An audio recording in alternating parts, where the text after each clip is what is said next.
But that notion that there are winners and losers and that that's a zero-sum process, personally, I don't agree with. I think that, like, in this world with all the resources that we have, if we do create enough social change and social justice and shift systems in the right way, then we have enough in this world for everybody. The place I think that social justice needs to get to and social change needs to get to is the third of these categories: justice, mercy, grace.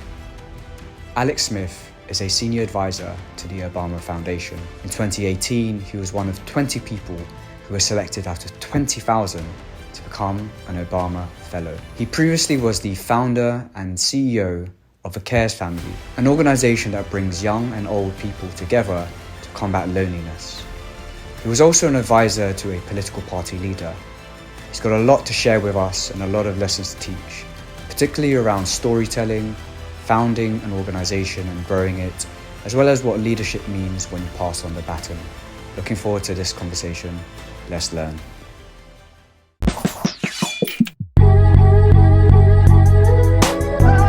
Welcome to the School of Social Justice. I'm really happy to have Alex here, sat down with us today to talk about all of your experience in change making on a very kind of local neighbourhood level, but also national and international level.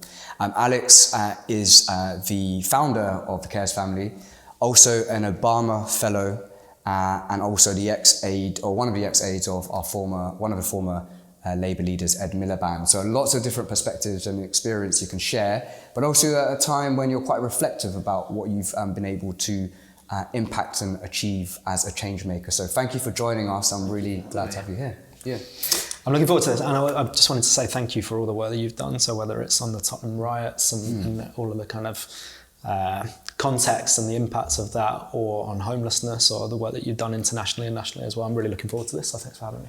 Cheers, brother. I appreciate the recognition. I think that's one of those things where all of those experiences and the people I've worked with, you know, the aim of the school and for students is to open up these doors and open up these rooms to people like yourself. And so let's get started. I mean, for you, first off, please introduce yourself and kind of what you're up to now to give our students a sense of kind of your work.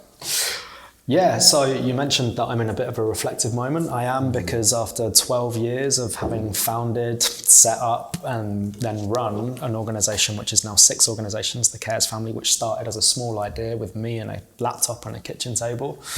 After those 12 years of growth and scaling to a £2.5 million a year organisation, massive impact nationally on a loneliness strategy, locally nearly 30,000 people have been involved, now 50 members of staff at the Cares Family. It's time for me to move on. So for the last 12 or 13 months, I've been thinking about how do you move on gracefully? How do you move on sustainably at the right time? How do you make space for others' leadership?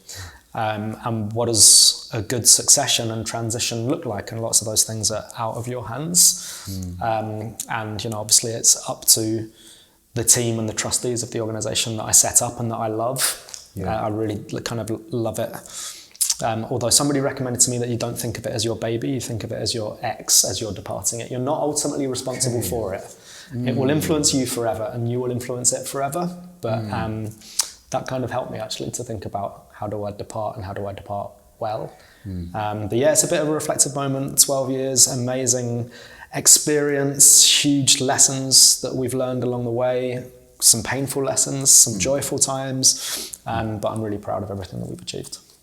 And you should be, because just those numbers, staggering, and it all started off with you knocking on someone's door, having a conversation, and just feeling the impact of what it meant to be connecting with someone who was different from you, but also similar because you're from the same neighbourhood. And it would be great to talk a bit about, you know, loneliness, connection, particularly in the context of social justice in a bit. I think what I'm really excited about in this conversation is we often talk about how to start something and the ways about going about the first step and steps, but actually thinking about how you then end something and transition and pass something onwards to the next generation of leaders, or a leader who might take your role as a founder. That's something which I haven't really touched upon, so I'm really interested to see your thought process there. Before we get into that, please tell us a bit about kind of what you believe social justice is. What are we talking about here? And I'm very curious to know, particularly from the fact that you're looking at it from a very local but then national perspective. I mean, what does social justice mean to you?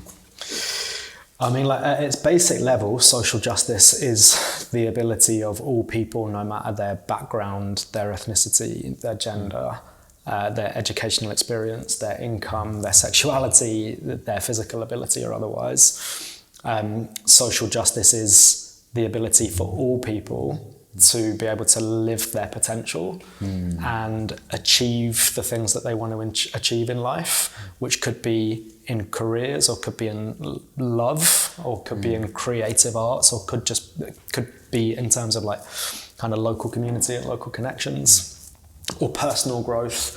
But it's effectively the removal of barriers, systemic barriers, cultural barriers, narrative barriers, so that all people can have that same opportunity to live the life that they want to live. I don't think it's necessarily achievable to have the same outcomes for all people, because I think if you aim for that, you don't recognise that all people are different, and that the beauty in us is that we are different and that we bring that diversity and that richness to the table, and that as people we should seek to value and kind of reward that cultural and all of the cultural and intellectual and experiential differences between us.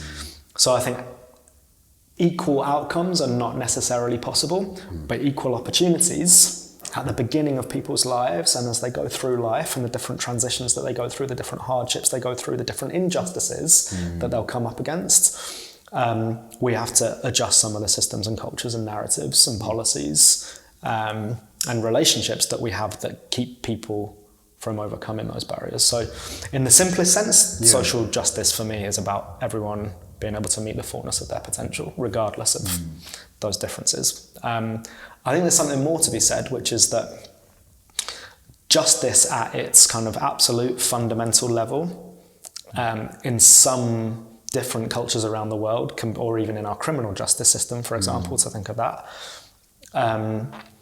can be a little bit kind of rooted in the notion of punishment, or an eye for an eye and a tooth for a tooth, and that very classic sort of thinking. And that can lead some social change makers to a zero-sum mentality where it's us or it's them. And I think that sort of justice, or that sort of notion of justice, can sometimes be harmful in terms of the progress that we want to make collectively. How so? So we talked a little bit before starting this about a kind of tendency or a culture amongst some activists to, I suppose, particularly some younger activists, to see people that they disagree with or to see views that they disagree with, and not to engage to quite the same level that they would if they were intellectually curious about those positions, and instead to, kind of dismiss those points of views as just wrong. I think that happens a lot on the left, the political left. This kind of notion that Tories are evil, for example, which you see quite a lot in some parts of the political left. I don't think that's healthy, but I don't think it's helpful. I don't think it's healthy from a human point of view. I don't think it's helpful from a social change or a practical point of view.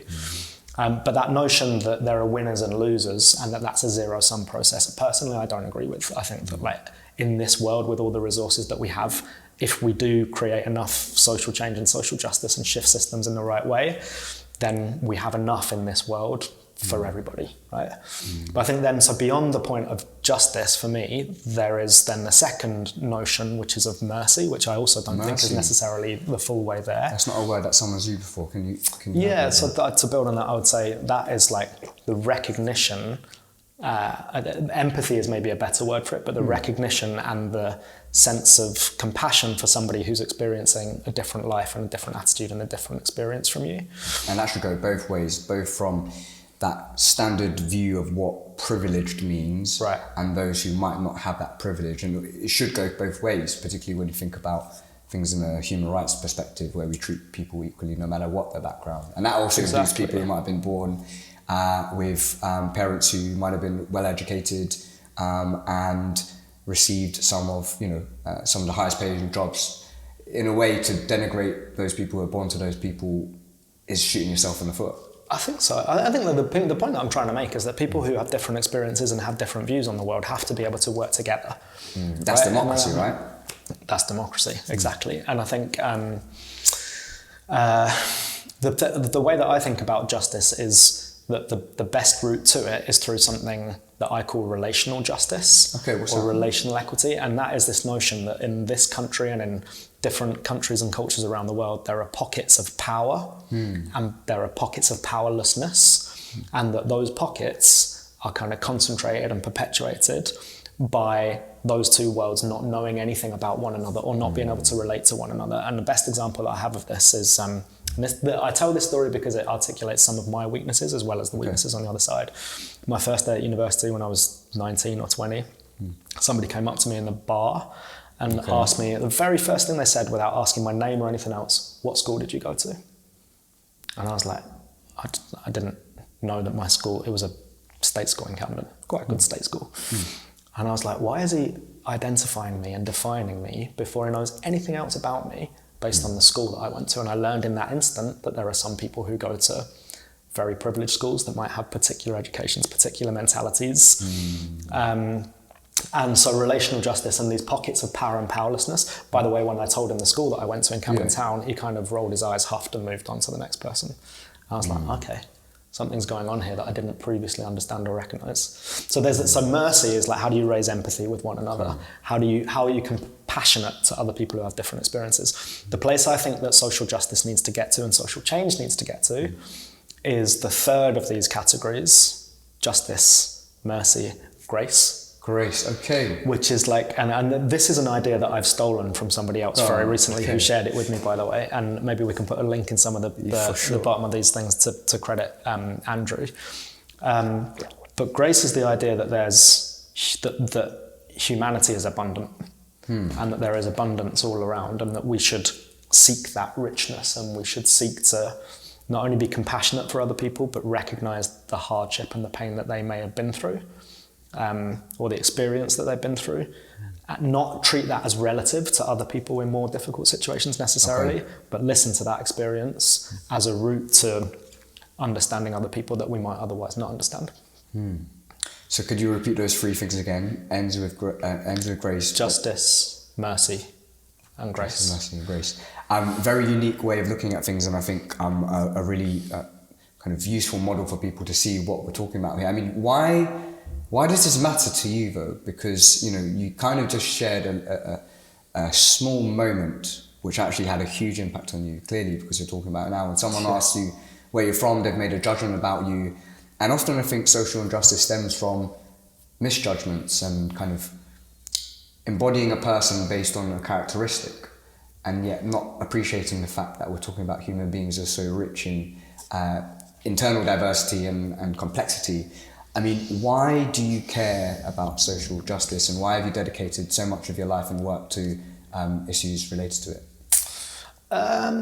Was there a moment which sparked your kind of journey and your mission? Yeah, I think so. So I think that the fundamentals for me were, I grew up in Camden Town as a kid.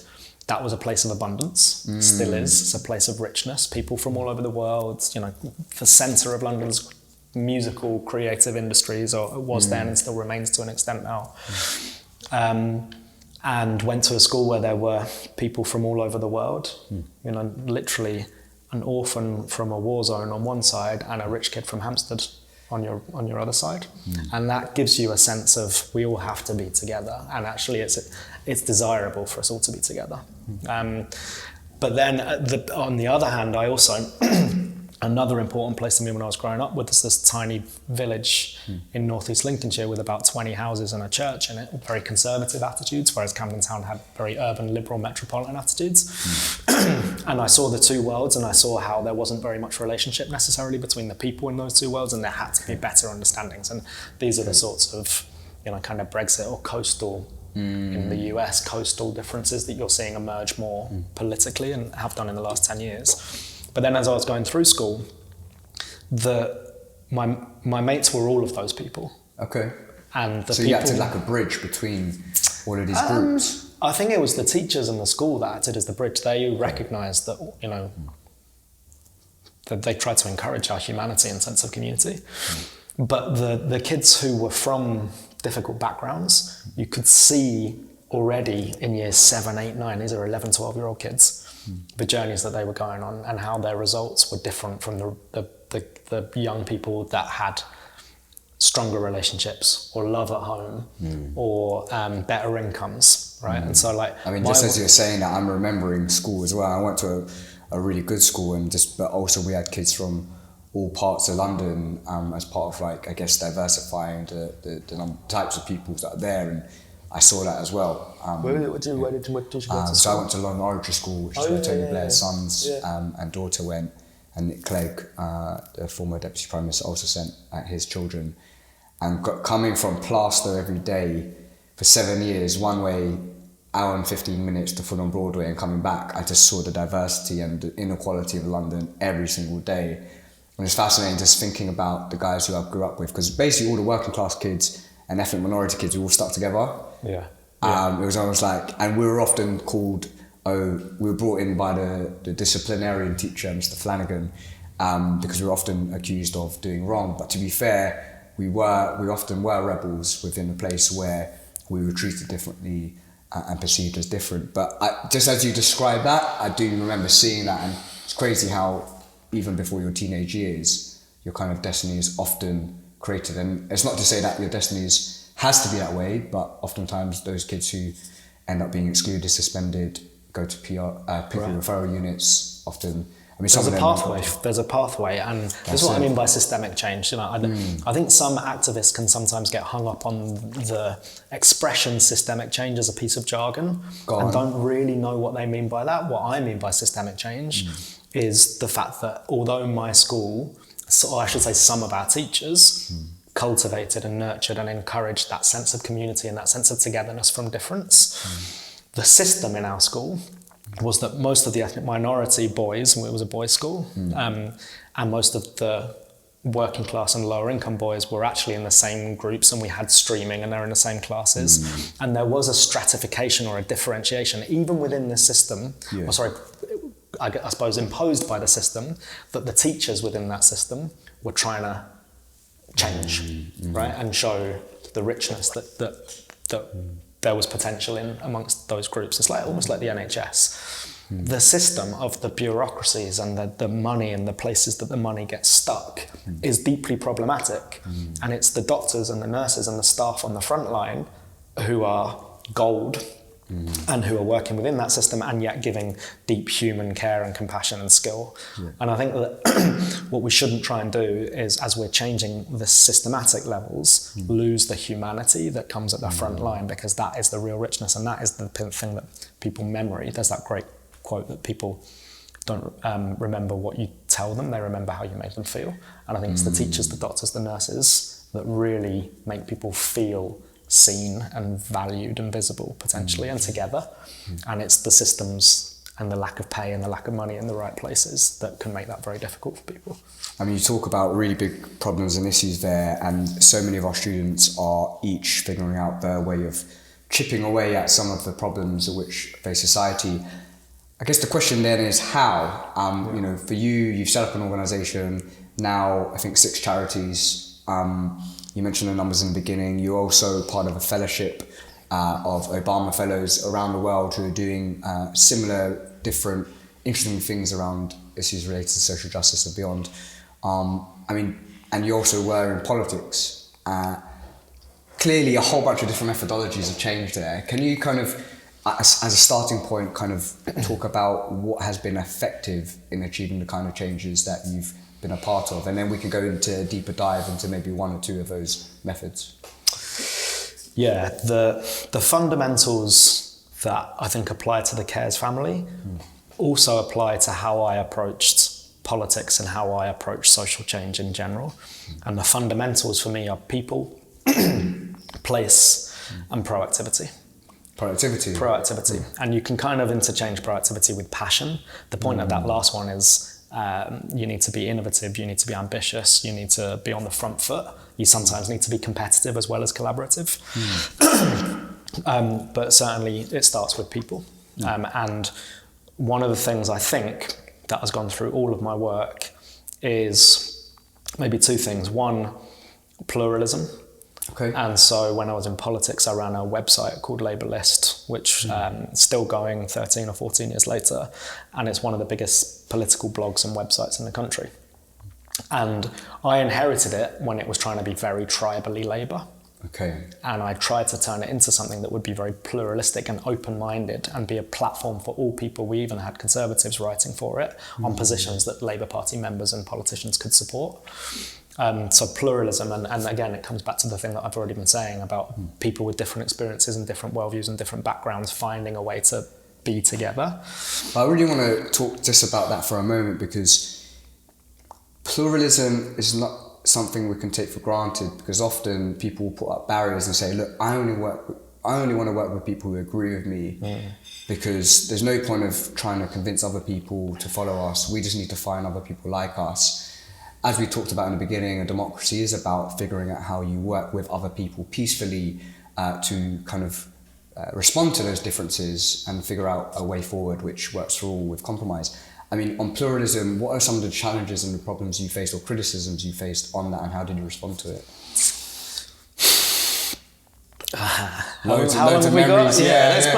I mean, like I just saw it just flash before your eyes. The basis of this is like, if you can't change people's minds, nothing is going to change, right? So like the status quo, or the systems and the processes and the world that we have is precisely optimized to achieve the outcomes that it is precisely achieving in this world right now, right? So like, otherwise it would achieve different outcomes, right? And there are people in positions of power or in positions of formal or informal authority who benefit from that power, whether that's relational power, like top-down formal power, wealth, cultural power, who, they want to perpetuate the power that they have because it gives them a good life. And by the way, not all people in positions of power do want to perpetuate their own power. Some people want to give it away, whether that's wealth and philanthropy, or whether it's politicians that want to distribute power. But unless you're changing people's minds, the continuation of that optimization of the systems as they currently are, achieving the outcomes they currently are not going to change. You have to peel people away to your point of view, or to a more progressive or a more kind of unified point of view. You have to change minds in order to change things. So I just don't agree with the notion that the way to build change is to get people together who already agree with you. The way to build change, in my experience, is to build coalitions of people who disagree. Love that. So people first, pluralism is one of your principles. What are some of the other things that come into that? So you mentioned place as well, but maybe you have a bit more on people? Well, yeah, storytelling. The big thing on people is storytelling, and that's another thing I think that's been consistent in my work with Ed Miliband and like how we built a campaign. That was all about, the reason that stories are effective in social change is because of the emotion in stories. And emotion leads to motivation. Emotion leads to motivation. Emotion leads to motivation. So like the MOT in the middle of the word emotion, and the MOT in the middle of the word motivation, the beginning of the word motivation, come from they share a root word, which is the French word to stir up. Okay.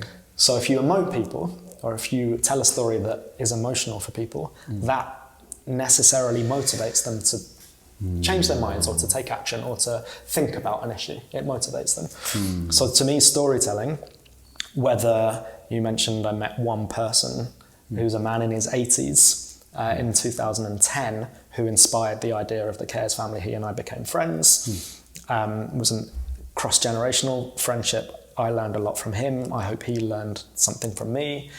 We learned to pull down the barriers of stereotype and stigma that we'd each given one another, I suppose, because of media narratives. And that inspired the Cares family. I still tell that story. I'm telling it right now, right? I still tell that story 13 years later. And that story still inspires older and younger people to get involved and be together.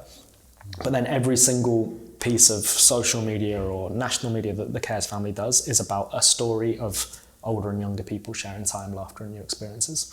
So stories motivate people to get involved. I mean, take us to that time when you were with Ed Miliband, because in politics, one of our other guests, Jeff Mulgan, recently said when he worked with Tony Blair, 50% of Blair's job was actually storytelling and creating narratives.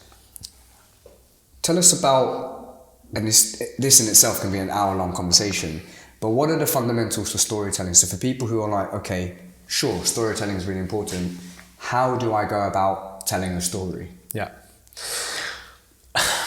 The easiest lesson is to reject the lesson that you hear at school about stories, which says that a story is a beginning, a middle, and an end. A story is a beginning, a middle, and end, and back to the beginning. I think that's the key thing. If you read an article in the newspaper, how many times can you remember that the last sentence in some way connects to the first sentence?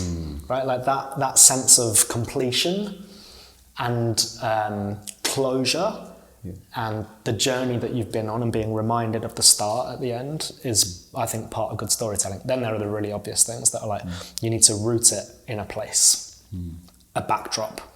But a place is more than just a backdrop in people's lives. It's a character in people's lives. So like animate the place, make them feel that they can relate to it. Then there's things like characters. You want characters you can root for. You want those characters to have a clear goal. Okay. You want those characters to have an obstacle. When it comes to social change, all of this can be quite easily applied to most social change opportunities. And I'm thinking the one that I know best is the Cares family and loneliness and disconnection across. And Fred had a goal, which was to feel connected to the community and the world around him. He was rooted in a place which was also my place in North London, but we didn't know that we shared that. There were other characters in our lives, which, when I talk about it, really are the context of change for both of us rather than human characters. And then there were barriers to us both feeling connected. For me, it was digital technology and the pace of work that I was doing. And for Fred, it was physical isolation, the loss of relationships, right? You know, all sorts of things. But I think that you mentioned Ed Miliband, and he is often the first to say, now, 7 years after he lost the general election, that he had the right analysis, and that's been underscored by the fact that the government and the Labour Party has continued with a lot of his ideas in the last 7 years. But he didn't have the right story, or he wasn't able to use a story to persuade the country. It didn't add up to anything in particular. Or he didn't have the boldness of ideas to articulate what the story was. And I think the story when I was working with him was one of insurgency. It was one that our futures are not inevitable, and we used that because he was up against his elder brother, David Miliband, in the leadership election. And we kind of cast David Miliband as being the establishment character, the inevitable one, and that Ed and his campaign was the insurgent one. It was a better future, a different the underdog. And the underdog. It won.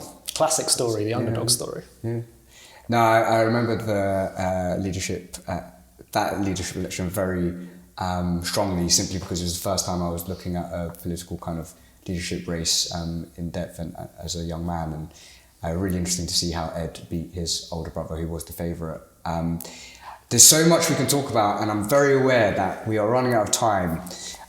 We have, through the School of Social Justice, talked a lot about how people start things, and I think there's a story there, and we can share that, particularly by sharing your website and all the information about the Cares family. But I think I'd love to spend, given we have little time left, a bit about how you're thinking about the transition. So we've seen Nicola Sturgeon and Jacinda in New Zealand step down voluntarily, without necessarily going to the end of their term. Others have said this is a different kind of form of leadership, where actually transition is as important as the beginning and in the first 100 days. Tell us about what your thinking is on passing on the baton, if you will, to others to take on leadership roles, and why people should consider the end, in a way, as they're starting off their journey too. Because I think it then puts very real the kind of legacy and the years on vision of where they can end up and the decisions they might have to make. I mean, it does, and that last point you make is really important. So somebody asked me recently, at what point did I know when I was going to decide to leave the Cares family? And I answered the question, well, I was thinking about it before I set up the Cares family. How am I going to extricate myself from it? At what time is the right time to leave? What are the indicators that will tell you that it's the right time to leave? And I think the thing about leadership is, number one, there are a lot of people. justifiably, who believe that an organisation is not really sustainable until its founder has departed, until after its founder has departed, because that figure and the entrepreneurialism and the ideas and the passion that comes from that leader is so fundamental to the growth and success of an organisation. And I think that may be partly true, but it's not necessarily true if you think of number two, and number two is be a leader-full organisation. Leader-full. Okay. Can you tell us a bit about that principle? Yeah, so the things that I was really looking for, the indicators that I was looking for that would give me the confidence that now was the time to move on were, are we financially viable and we've got good money in the bank and we've got great partnerships, and so that's not really about people, that's about money. But that's very important. I mean, the financial sustainability is key, because how are you going to pay for people and all the services you provide, right? Yeah. Exactly, and it's hard to raise money there. Very hard. If social change organisations had unlimited money, they would make more progress, let's put it that way.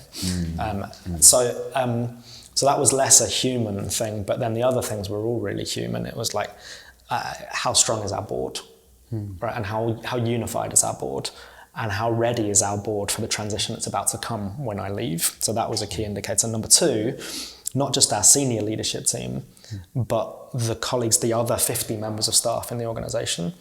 How much potential is there for succession within the different levels of that organisation and transition? And do we have leaders at the entry level of the organisation, whether they're leading their own project or leading other people, or they just have the potential to become like a leader with a capital L, with formal authority? Are they demonstrating informal authority in how they're doing what they're doing, and the same entrepreneurialism and drive and passion?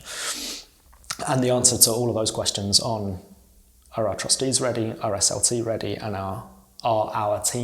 is our team ready, was yes. And then at the same time, we also had a kind of renewed strategy that gave all of those people a sense of common purpose and shared direction. So once all of those things were in place, and I always knew from before starting Cares I would want to do other things, and the Obama Foundation and Fellowship opportunity in the last 5 years has opened up my mind to how many other opportunities to make a difference there are out there. And then I knew that it would be time to create space for somebody else to do it their way. Amazing. I mean, what I've really learned from that is, you think about that from the very beginning. That really is insightful, and also it's about asking the right questions, because throughout what you just described, there were clear questions which you asked yourselves, which then led to very specific answers which you can analyse. And as a founder of Liverpool Football Club, which is currently going through a transition with Jurgen Klopp 7 years in, with a team that succeeded, you always got to think about the next generation of players and team members who are going to come up. And I really like the way you thought about the whole organisation, particularly from those who are starting, and how you can develop that leadership. Well, just briefly, if we've got 1 minute to touch on that point, yeah. I support Manchester United Football Club. Oh no! So okay, I'm glad we only found this out at the end of this conversation. Yeah, the test of Jurgen Klopp's greatness ultimately will not be the one league title and the one European Cup he won, although I know that elevates him to a place of relative greatness, right? And appreciate and admire that hugely. The thing, and you know what I'm going to say, and that's why you're laughing, the test ultimately of greatness will be, is he able to go through this transition and build future great teams? Because Alex Ferguson's greatness derives not from the fact that he did it once, but the fact that over 30 years, he did it he built 3, 4 or 5 multiply successful and winning teams, and that's where I think ultimate greatness comes from. Look, as much as it pains me to agree with you, listen, Fergie is a legend of football because of that, and I think the lesson is when he was really facing tough times, when people were kind of questioning what's going on, you still have that belief and you still do the work in order to get through those tough times. And I think in sport there are so many examples of that, and Fergie definitely is a role model to look at. There's just a few more minutes left, and I think one of the things I'm really curious about is now you are literally thinking about what happens next. And in a way, most people who are watching are thinking about what happens next in terms of maybe the first step. But now at this time of your career, when you've seen all of these amazing Obama Fellows, you've seen all the people within your organisation who have developed and built relationships with people across the United Kingdom as well, looking at these kinds of issues. I mean, what are the questions you're asking yourself in terms of choosing what to do? Well, there's personal stuff wrapped up in this as well, obviously, and I had beautiful baby twins. Congrats. Amazing. Thank you. They'll be coming up for 2. So they're less babies now, they're more toddlers, and they're like 21 months old, so they'll be 2 in 3 months. And so I'm imagining the world that they will inherit when they're my age, and it just so happens that I've just turned 40, which is another transitional moment in people's lives, right? So I'm leaving the thing I created. I've just had baby twins. I got a mortgage for the first time during the pandemic. We've all come through the pandemic, and I've come through the pandemic having run 6 charities that bring older and younger people together. When, you know, with COVID, younger people carry a virus that kills older people. And it's about loneliness and isolation, and everyone's locked down, right? I feel like I've been through a pretty momentous 2 or 3 years and learned a hell of a lot about myself and my family and what I most appreciate, love and prioritize. What did you learn? Patience, in a way that I never had it before. Perspective and the eye on the long game, and that sense that, you know, what world will my kids inherit in 40 years' time?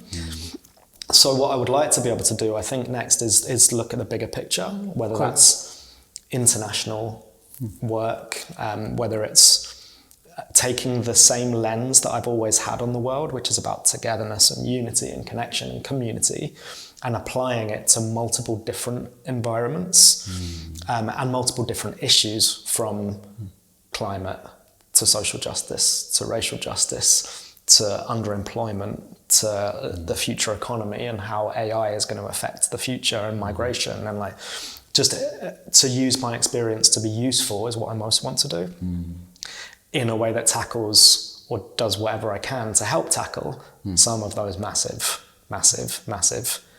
generational and probably, let's be honest, existential challenges. So that's what I'd like to do, whether I have a specific idea yet. I've got things in my mind, of course, and I've got things that I'm working on. So yeah, I hope I find a platform that enables me to do that. I mean, I have no doubt that you will. It's just a matter of time, and you know, I can't wait to see what you choose to do, because I think it will be an indicator of what you know, our viewers and others who want to address social justice should focus on after this deep evaluation, if you will, of where you think you can serve and contribute, given everything you've done so far.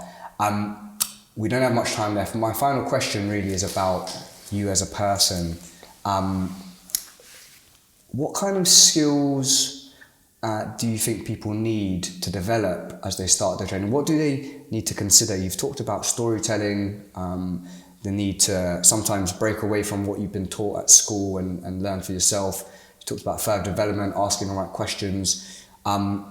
With little time left, I mean, what do you think are the skills that social change makers need to really think about developing? And then maybe linked to that, how have you developed your own skills throughout these? What's your learning process? Well, my learning process has been to do it, and to make mistakes along the way, and to be ambitious, and to get good people around me who disagree with me and who cover off some of my weaknesses, and now myself to play to my strengths. I think the fundamentals of social change and the personality traits that you need to be focused on the long game, so you need to know what your objective is. You need to be strategic and think about the way that you're doing what you're doing and the specific steps that you're taking to get to that objective. And then you need to adjust and be adaptable and be realistic. Our job is to imagine the world as it should be, but it's to start with the world as it is. And that's why I believe what I believe about people needing to learn from one another and listen to one another. And I think the absolute fundamental skill that you need is somewhere between determination and resilience. So like the sense that a setback is not going to push you off track, and that it's going to be hard, and your well-being will sometimes suffer.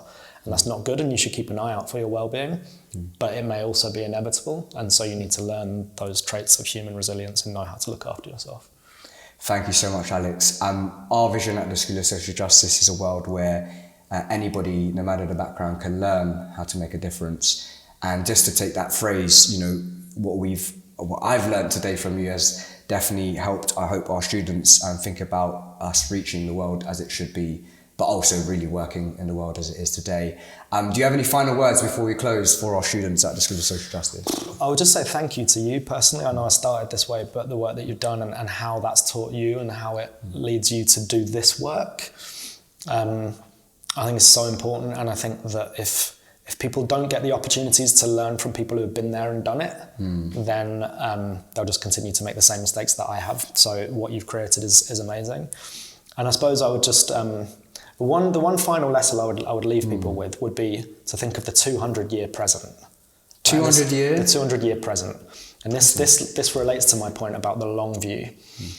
The 200-year present is when you think of the person in your life who is the oldest person you know, who in my case is a 97-year-old friend that I have through the Cares family, and the world that they were born into, and in the last 97 odd years that they've lived, how much the world has changed and what the world has been through in that time. And then you think of the youngest person that you know, in my case not actually my twins but my baby niece who's 10 months old, and the life that they will live over the next 100 years, and you think about the course of that change over the 200-year period and how much is possible, and place yourself in the middle of that and think, so to some people that makes them feel insignificant. To me it gives me a sense of control, that actually there are things that we can do now if we work through them that will achieve really, really big progress in the medium to long-term future. And in the perspective of humankind and the human existence, that is a tiny speck,